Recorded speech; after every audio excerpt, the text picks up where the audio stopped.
Hello everyone. So this is chapter 8 motion class 9. So motion chapter start करने से पहले physics के बारे में जान लेते हैं. What is physics? Because chapter जो start कर रहे हैं हम physics का chapter start कर रहे हैं. So physics, this is the branch of science that deals with the natural phenomena. जो ये फिजिक्स वर्ड जो है ये आपके ग्रीक वर्ड से आया, दैट इज फ्यूजिस. एक ग्रीक वर्ड है फ्यूजिस, वहां से ये वर्ड फिजिक्स लिया गया है जिसका मतलब है नेचर. ठीक है, तो जैसे कि हमारी जो साइंस है 3 पार्ट्स में हमने डिवाइड की है, biology, chemistry and physics. Biology में आप पढ़ते हैं ऑर्गेनिजम्स के बारे में, living organisms. Whereas chemistry में आप केमिकल्स, एटम्स, मॉलिक्यूल्स, कंपाउंड, ये सब चीजें करते हैं. फिजिक्स में हम अपने जो नेचर में जो नेचुरल फिनोमिना है उसके बारे में पढ़ते हैं. एग्जाम्पल देखिए कैसे. Current flowing in a wire, आपके घर में वायर में जो करंट फ्लो कर रहा है that is the natural phenomena. ठीक है, वहां पे क्या है, फिजिक्स है. रेवोल्यूशन ऑफ प्लैनेट्स, आपके जो प्लैनेट्स हैं वो क्या हैं, घूम रहे हैं, सन के अराउंड घूम रहे हैं, that is also a natural phenomena. Movement of wind, हवा चल रही है, ये भी एक क्या है, नेचुरल फिनोमिना है. Falling of object towards ground, कोई भी ऑब्जेक्ट है उसको अगर हम छोड़ें तो वो सीधे नीचे जाके गिरता है, that is also natural phenomena. Production of sound in speakers, हम यहाँ पे जैसे मैंने ये सेटअप किया है, ठीक है, मैं बोल रही हूँ, आप तक आवाज आ रही है, ठीक है, स्पीकर से इतनी लाउड आवाज निकलती है, that is also a natural phenomena. ये सब क्या है, फिजिक्स है, यहाँ सब में फिजिक्स यूज हो रही है. और अब हम आगे जाके इन्हीं सब चीजों को डिटेल में पढ़ेंगे कि ऐसा कैसे होता है. ठीक है, so this is a physics, this is a branch of science that deals with the natural phenomena. ठीक है, हमारे अगर आप सराउंडिंग में देखेंगे आपको हर जगह फिजिक्स दिखाई देगी, आपके घर से लेके बाहर तक आपको हर चीज में फिजिक्स जो है, ये अगर आप इन एग्जांपल्स को देखें तो आप समझ सकते हैं कि आपके चारों तरफ कहीं ना कहीं फिजिक्स जरूर है. तो चलिए इसी के साथ स्टार्ट करते हैं अपना चैप्टर, दैट इज मोशन. अब मोशन क्या है, ठीक है, अब यहाँ फिजिक्स में देखिए सबसे पहले एक प्रॉपर डेफिनेशन जरूरी होनी चाहिए. डेफिनेशन तो हम लिख लेते हैं बट हमें उस चीज का मतलब पता नहीं होता कि है क्या एक्चुअल में. So a body is said to be in motion when its position changes with time with respect to the observer. अब यहाँ पे कहा गया है कि कोई बॉडी अगर अपनी पोजीशन चेंज कर रही है with time with respect to the observer, तो वो क्या है, मोशन है. एक एग्जांपल ले लेते हैं. ठीक है, मान लेते हैं कि कोई ऑब्जेक्ट है, पॉइंट मान लेते हैं पॉइंट ए.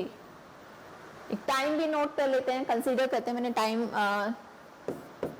0 सेकेंड में, ये जो मैंने जैसे ही इस ऑब्जेक्ट को देखा टाइम स्टार्ट किया तो स्टार्टिंग इसकी जो इनिशियल पोजीशन जो थी, इनिशियल जो स्टार्टिंग में पोजीशन होती है, तो कुछ टाइम बाद ये ऑब्जेक्ट पॉइंट बी तक पहुंच गया है आफ्टर 3 सेकेंड. ठीक है, तो यहाँ पे इस ऑब्जेक्ट ने अपनी पोजीशन चेंज की विद टाइम, टाइम चलता रहता है. ठीक है, पहले 0 सेकेंड में ये एट पॉइंट ए में था, आफ्टर 3 सेकेंड ये पॉइंट बी में है. तो यहाँ पे इस ऑब्जेक्ट ने अपनी पोजीशन चेंज की विद रिस्पेक्ट टू टाइम. सो इसे क्या कहते हैं, मोशन कहते हैं.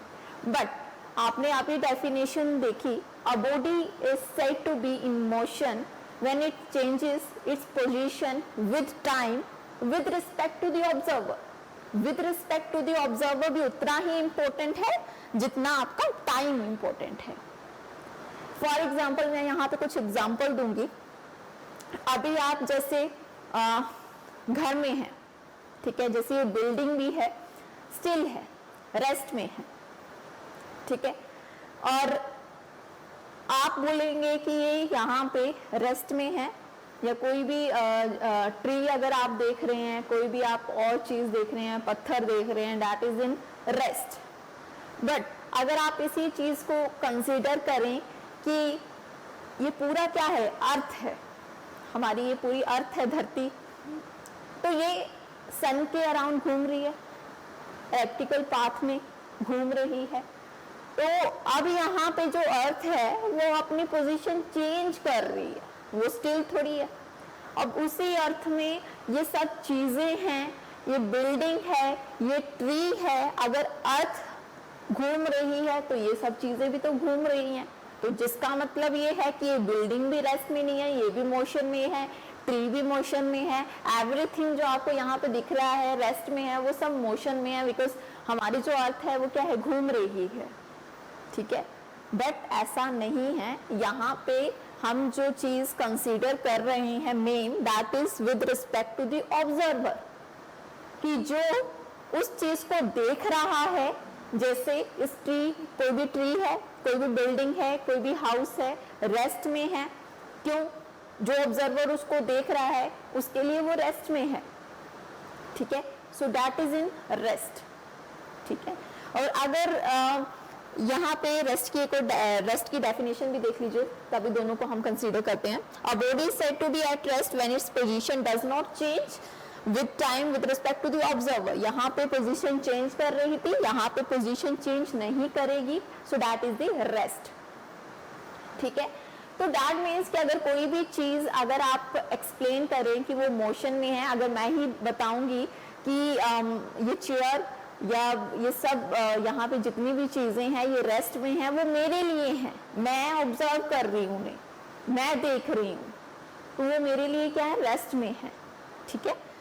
एक और एग्जांपल लेते हैं, उससे आपको क्लियर हो जाएगा. मान लेते हैं कि एक प्लेटफॉर्म है, दिस इज प्लेटफॉर्म, यहाँ पे क्लॉक है, ठीक है. ओके, दिस इज प्लेटफॉर्म, और यहाँ पे ये क्या है, ट्रेन है. ओके, प्लेटफॉर्म समझते हैं ना, रेलवे स्टेशन में जहाँ पे पैसेंजर्स क्या हैं, वेट करते हैं, दैट इज द प्लेटफॉर्म. और ये ट्रेन है, यहाँ पे आदमी खड़ा है, ठीक है. अब ये जो आदमी यहाँ पे खड़ा है प्लेटफॉर्म में, इस घड़ी को देख रहा है, तो ये जो प्लेटफॉर्म में ये आदमी, इसके लिए ये जो घड़ी है दैट इज इन रेस्ट, वो क्या है, रेस्ट में है, बिकॉज ये जो घड़ी है ये अपनी पोजीशन चेंज नहीं कर रही.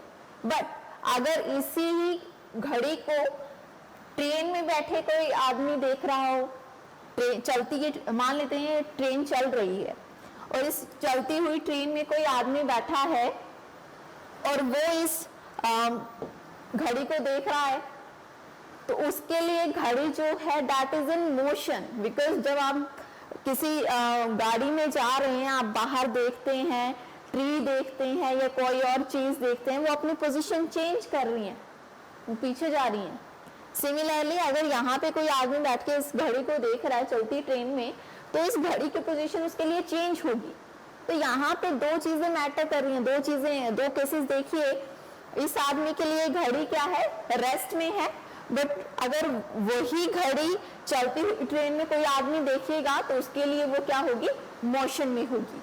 सो मोशन और रेस्ट को जब भी आप डिफाइन कर रहे हैं तो ये चीज जरूर आप बताएंगे with respect to the observer. A body is said to be in motion when its change its position with time with respect to the observer. जो चीज उसको देख रहा है, जो ऑब्जर्व कर रहा है, वही चीज इसको बता सकता है कि रेस्ट में है या मोशन में. दैट मीन्स कि कोई भी बॉडी मोशन और रेस्ट में है तो वहां सिर्फ टाइम रिलेटेड नहीं है, वहां ऑब्जर्वर भी रिलेटेड है. कि ऑब्जर्वर जो इस चीज को ऑब्जर्व कर रहा है वो उसको बता सकता है कि वो रेस्ट में है या मोशन में है, ठीक है। So this is rest of motion. एक और एग्जांपल देख लेते हैं और क्लियर हो जाएगा आपको।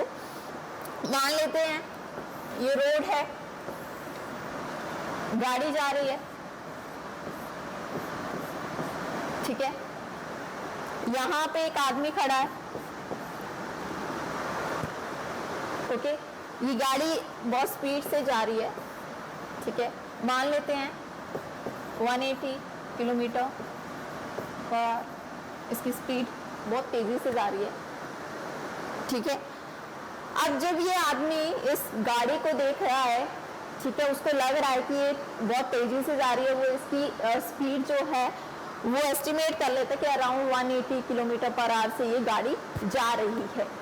बट अगर मान लेते हैं इस गाड़ी में दो आदमी बैठे हैं, ए और बी, ठीक है, इस आदमी के लिए इस गाड़ी की जो स्पीड है that is 180 kilometre per hour.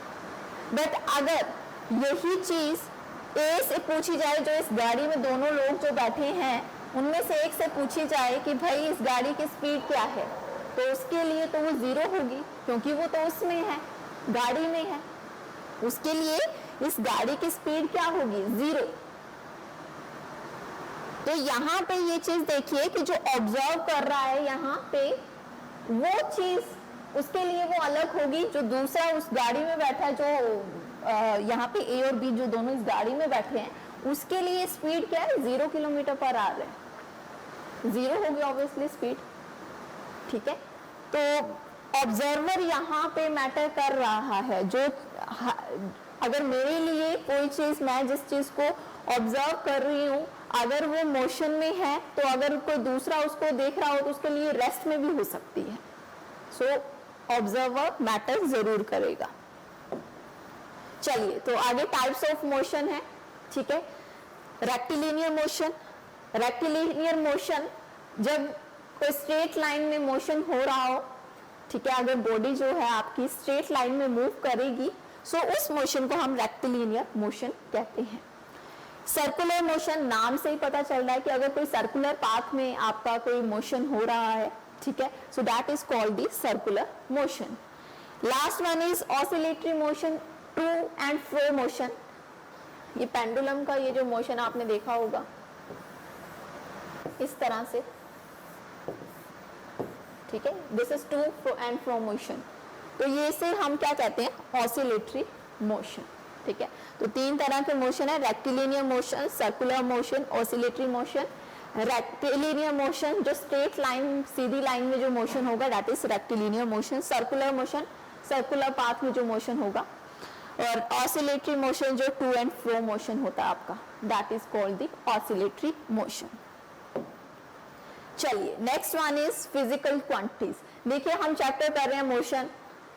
अब यहाँ पे मोशन से रिलेटेड टर्म्स तो आ नहीं रही, कुछ और ही हम पढ़े जा रहे हैं। पहले हमने फिजिकल क्वांटिटीज कर रहे हैं, इसके आगे हम स्केलर और वेक्टर क्वांटिटी करेंगे, ठीक है। तो दैट इज द बेसिक। अगर हम फिजिक्स करने जा रहे हैं, फिजिक्स की स्टार्टिंग कर रहे हैं, तो आगे जहाँ पे जितने भी हम चैप्टर्स पढ़ेंगे वहाँ पे ये सारी टर्म्स यूज होंगी। तो फर्स्टली हम इन सभी टर्म्स से क्लियर हो जाते हैं, इनको एक बार रिवाइज कर लेते हैं, देन आगे चलते हैं, ठीक है। ये जितनी भी चीजें हम यहाँ पे करेंगे वो आगे यूज होंगी, हमारे सभी चैप्टर्स में यूज होंगी। तो हम सभी इन टर्म्स को पहले क्लियर कराते हैं। So what is physical quantities? All those quantities which can be measured, वो सब क्वांटिटीज जिनको हम मेजर्स कर सकते हैं उसको हम फिजिकल क्वांटिटीज कह सकते हैं। जैसे लेंथ, मास, टाइम, डिस्टेंस, स्पीड, फोर्स, ये सब क्या है, फिजिकल क्वांटिटीज हैं, ठीक है ना। आप मान लेते हैं, देखिए ये this is your science book, ठीक है, ये बुक है, इसमें लेंथ है, ब्रेड्थ है। अब ये जो लेंथ है इसको हम मेजर कर सकते हैं स्केल से, देख सकते हैं कि कितनी लेंथ है, ब्रेड्थ को भी देख सकते हैं कितनी है। तो यहाँ पे ये जो लेंथ है इसको हम फिजिकल क्वांटिटी बोल रहे हैं, बिकॉज हम इसको मेजर कर सकते हैं। उसी तरह इस बुक का मास होगा, ठीक है, उसको हम मेजर कर सकते हैं कितना मास है। तो यहाँ पे ये सब जो भी लेंथ, मास वॉल्यूम, आपका टाइम, डिस्टेंस, स्पीड, फोर्स, ये सब क्या है, ये सब फिजिकल क्वांटिटीज हैं। हम फोर्स को मेजर कर सकते हैं कि हमने कितने फोर्स अप्लाई की, हम स्पीड देख सकते हैं कि कितनी स्पीड से गया, डिस्टेंस हम मेजर कर सकते हैं कि आपने कितना डिस्टेंस कवर किया, टाइम आप देख सकते हैं कि कितना टाइम लगा एक जगह से दूसरी जगह जाने के लिए। So that is the physical quantities. ये सब क्या है, फिजिकल क्वांटिटीज हैं। तो physical quantities are those quantities which can be measured. ठीक है, अब यहाँ पे इस चीज से क्लियर हो जाइए, ये बुक फिजिकल क्वांटिटी नहीं है। फिजिकल क्वांटिटीज क्या है, इसकी जो लेंथ है वो उसको हम मेजर कर सकते हैं, वो फिजिकल क्वांटिटीज है।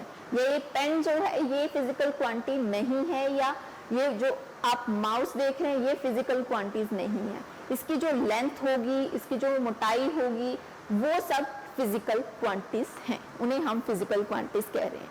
ठीक है, तो आगे हमने फिजिकल क्वांटिटीज को 2 पार्ट्स में डिवाइड किया है, स्केलर एंड वेक्टर क्वांटिटी। आगे आप जितने भी टर्म्स करेंगे हम वहां पे ये लाइन जरूर लिखते हैं कि this is scalar quantity, this is vector quantity.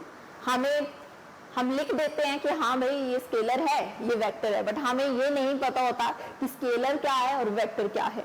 तो ये स्टार्टिंग में ही इसीलिए मैं क्लियर कर रही हूँ कि आगे जाके आप जितने भी चैप्टर्स पढ़ रहे हैं फिजिक्स से रिलेटेड, आपको आगे जाके कंफ्यूजन ना हो, आपको पता हो कि स्केलर क्या है, वेक्टर क्या है।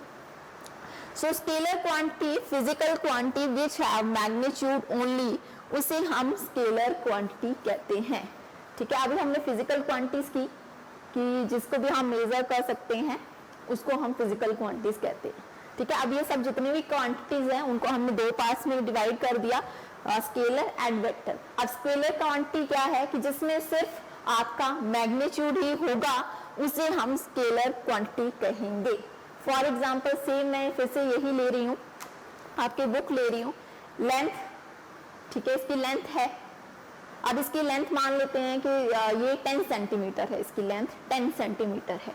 तो 10 सेंटीमीटर क्या है, मैग्नीट्यूड है। यहाँ पे हम बात कर रहे हैं ना कि physical quantity which have magnitude only, तो मैग्नीट्यूड यहाँ पे ये जो लेंथ की ये जो 10 सेंटीमीटर है ये मैग्नीट्यूड है। तो यहाँ पे बात हो रही है कि सिर्फ मैग्नीट्यूड ही होगा। और अगर आप वेक्टर क्वांटिटी में देखें, यहाँ पे आपके साथ मैग्नीट्यूड के साथ डायरेक्शन भी होगी। Physical quantity which have magnitude as well as direction. तो अब जैसे कि यहाँ पे मैं स्केलर क्वांटिटी की बात कर रही हूँ कि ये लेंथ मैंने ली, इसकी लेंथ है 10 centimetre and 10 centimetre is magnitude, magnitude ही है। अब इस 10 सेंटीमीटर में डायरेक्शन मैटर नहीं कर रही। अगर आप इसको मेजर कर रहे हैं तो आप यहाँ में डायरेक्शन नहीं देखेंगे कि आप सोच रहे हैं कि आप इस तरफ को मेजर करें या इसको ऐसे मेजर करें या इस तरह से मेजर करें।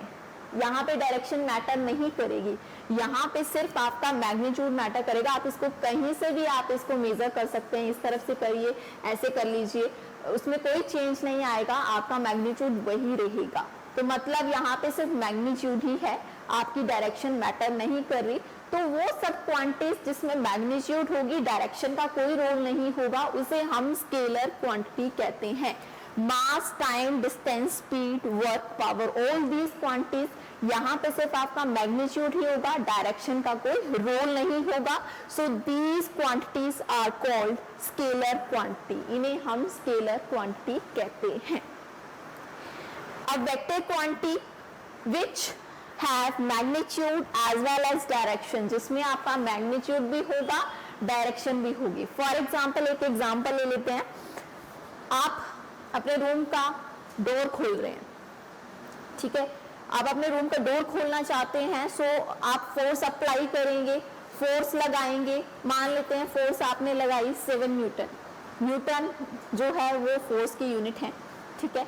आपने उस डोर को खोलने के लिए फोर्स लगाई 7 न्यूटन, और 7 न्यूटन यहाँ पे क्या है, मैग्नीट्यूड है।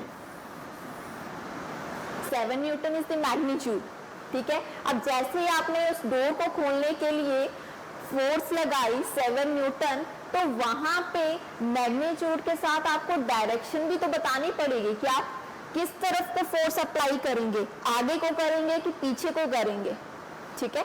तो यहाँ पे इस केस में मैग्नीट्यूड के साथ क्या है, डायरेक्शन भी है, डायरेक्शन का भी रोल है।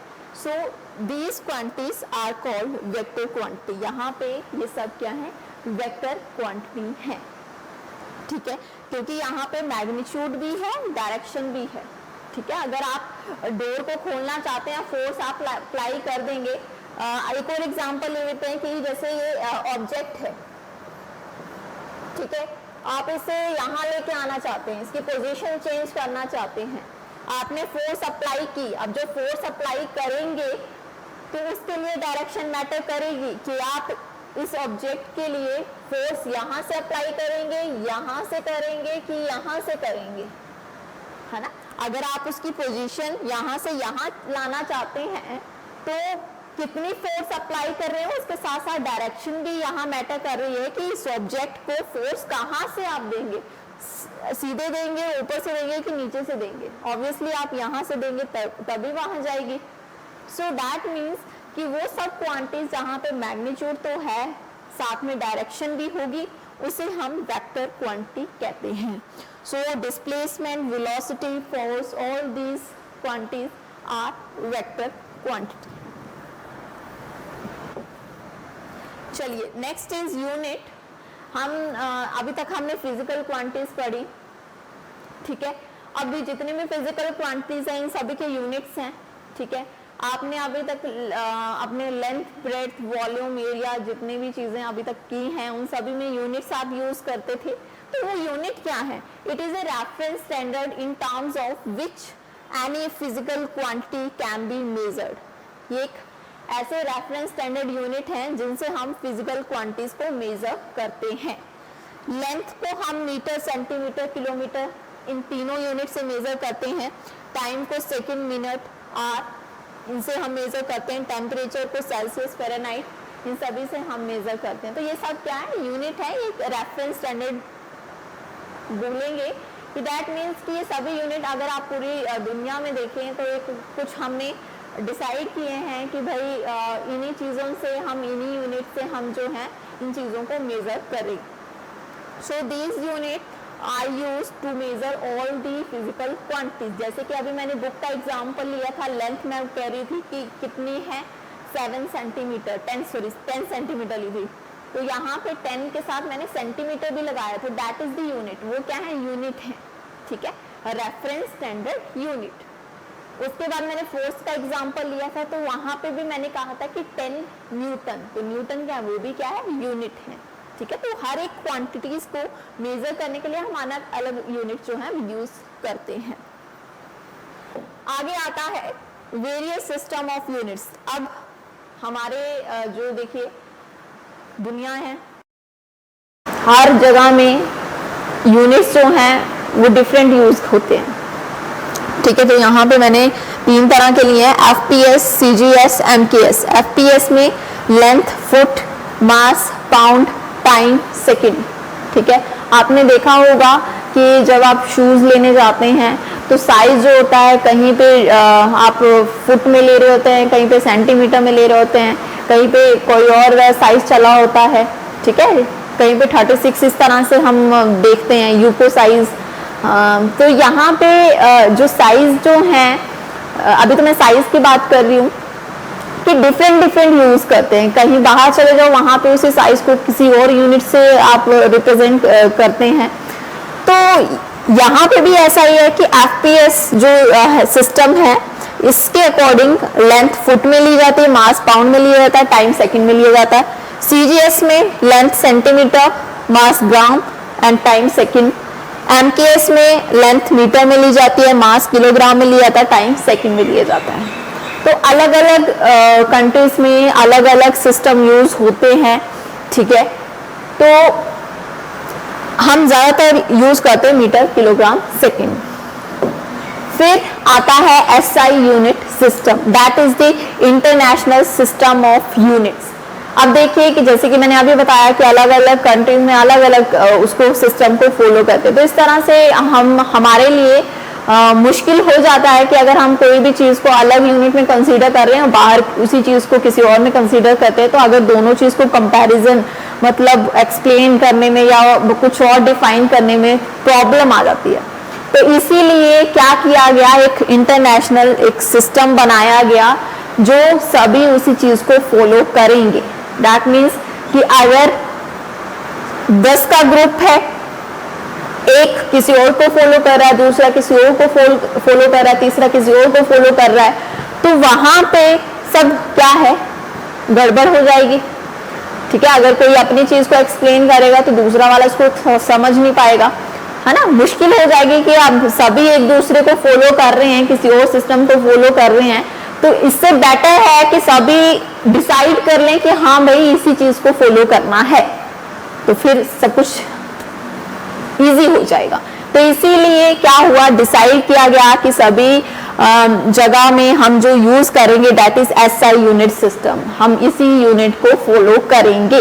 तो इसे कहा जाता है इंटरनेशनल सिस्टम ऑफ यूनिट्स। तो सभी जगह हमने यही चीज अब फॉलो करनी है, metre kilogram second, MKS unit. तो अब हम जितने भी आगे करेंगे न्यूमेरिकल्स करेंगे या कोई भी यूनिट्स पढ़ते हैं, तो हम मीटर किलोग्राम सेकंड यही यूनिट्स यूज करेंगे। तो इस चीज को ध्यान से आप समझ लीजिए कि आगे अब आपने जो भी यूनिट्स सिस्टम आपने यूज करना है that is metre kilogram second. Okay okay, next one is distance and displacement, very important. Distance क्या है, डिस्प्लेसमेंट क्या है, ठीक है। तो यहाँ पे इस चीज को हम बाद में देखते हैं, एक एग्जांपल ले लेते हैं। देखिए, this is point A and this is point B। Okay, so यहां A से B को जाने के लिए जो बॉडी पाथ ले रही है वो ये ले रही है, यहां से आपकी बॉडी जो है A से B तक जाने के लिए हम ये पाथ फॉलो कर रहे हैं। मान लेते हैं कि डिस्टेंस जो है that is 4 kilometre,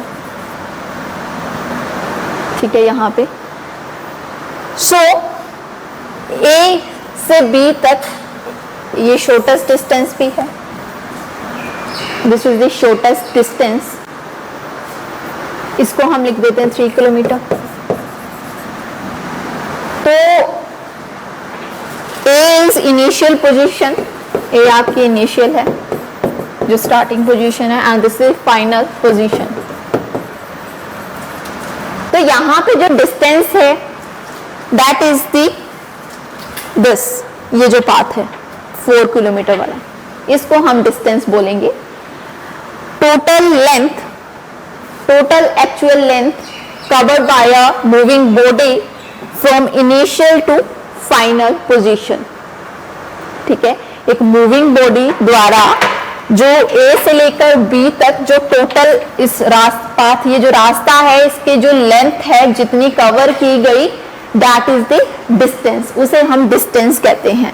where as displacement, the shortest distance between initial and final position, जो इनिशियल और फाइनल पोजीशन के बीच में जो सबसे छोटा जो डिस्टेंस होगा उसे हम कहते हैं डिस्प्लेसमेंट, वो होता है डिस्प्लेसमेंट।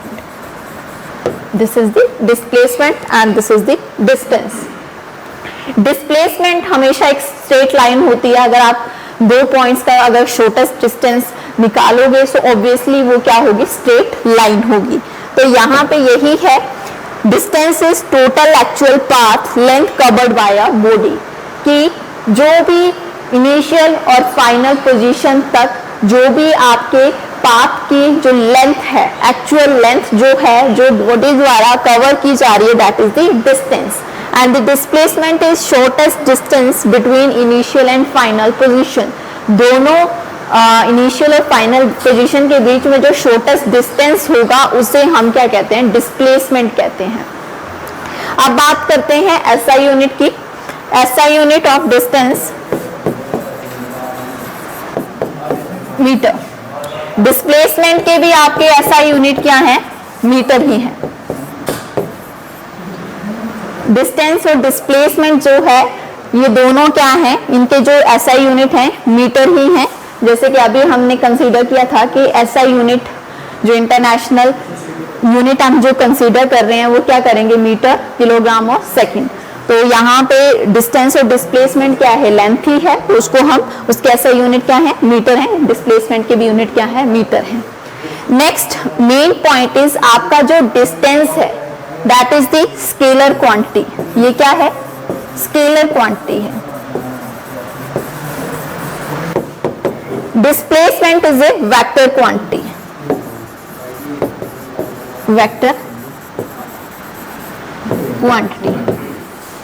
अब स्केलर और वेक्टर क्वांटिटी क्यों है उसका भी एक एग्जांपल लेके समझते हैं, ठीक है। मान लेते हैं ये ए पॉइंट है, यहां से बॉडी जो है वो स्टार्ट की, यहां पहुंची, अगेन आगे बढ़ी और यहां तक। मान लेते हैं यहां तक इसका डिस्टेंस है 4 किलोमीटर, यहां पे इसका डिस्टेंस है 2 किलोमीटर। ओके, दूसरा केस ले लेते हैं कि आपकी बॉडी यहां से स्टार्ट की, ठीक है, यहां तक गई सेम 4 किलोमीटर, बट अब इसने इस तरफ को टर्न ले लिया and this is the point B और इसे हम बोलेंगे 2 किलोमीटर। दोनों केसेस में डिस्टेंस सेम है 6 किलोमीटर, यहाँ ए से बी तक पहुंचने के लिए 6 किलोमीटर डिस्टेंस कवर किया। Whereas in case 2 आपका जो डिस्टेंस टोटल जो है वो भी क्या है 6 किलोमीटर, तो यहाँ पे भी आपका डिस्टेंस क्या है 6 किलोमीटर और यहाँ पे भी आपका डिस्टेंस जो है वो 6 किलोमीटर ही है, ठीक है। अब अगर बात की जाए डिस्प्लेसमेंट की, तो डिस्प्लेसमेंट क्या होता है, जो आपकी इनिशियल और फाइनल पोजीशन में जो स्ट्रेट लाइन है दैट इज द डिस्प्लेसमेंट। तो अगर इस केस में डिस्प्लेसमेंट की बात की जाए, यहाँ पे भी आपकी जो डिस्प्लेसमेंट है वो क्या है, that is 6 kilometre. One more thing, आपकी जो स्केलर क्वांटिटी है, अगर कोई भी फिजिकल क्वांटिटी आप रिप्रेजेंट कर रहे हैं तो उसको सिंपल कैपिटल अल्फाबेट से रिप्रेजेंट करते हैं, बट अगर वेक्टर क्वांटिटी को आप रिप्रेजेंट करते हैं तो उसके ऊपर ये एरो लगाते हैं, तो इस एरो से हमें क्लियर हो जाता है कि ये वेक्टर क्वांटिटी है, ठीक है। तो जैसे कि यहाँ पे हम डिस्प्लेसमेंट की बात कर रहे हैं, displacement is the shortest distance between the initial and the final position. तो इस केस में आपका जो इनिशियल और फाइनल पोजीशन तक जो शॉर्टेस्ट डिस्टेंस है वो स्ट्रेट लाइन ही है, सो दैट मींस डिस्प्लेसमेंट यहाँ पे क्या है 6 किलोमीटर ही है। अगर इस केस में बात की जाए डिस्प्लेसमेंट की, तो डिस्प्लेसमेंट आपकी आएगी ये चीज, ये चीज क्या है displacement, shortest distance between initial and the final position. तो इस केस में अगर हम इसकी लेंथ अगर निकालें तो अराउंड 5 किलोमीटर आएगी अगर आप पाइथागोरस थ्योरम यूज करेंगे। तो यहाँ पे आपकी डिस्प्लेसमेंट जो आ गई वो क्या आ गई 5 किलोमीटर आ गई। So that means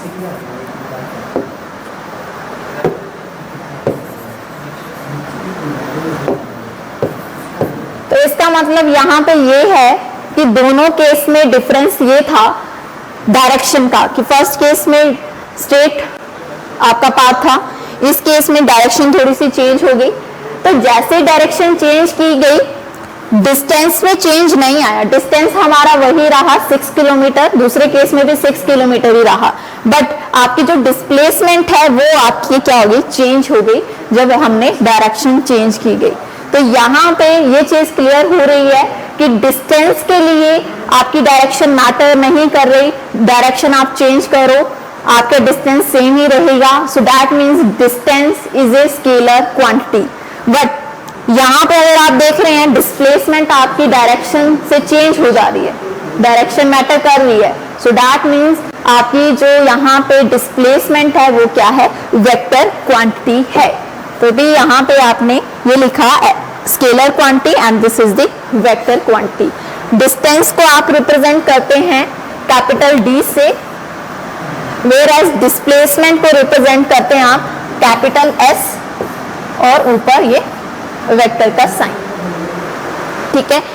one more point, distance आपका जो है ये क्या है, ये कभी भी नेगेटिव नहीं होता, बट अगर डिस्प्लेसमेंट की बात की जाए ये आपकी नेगेटिव हो सकती है। So distance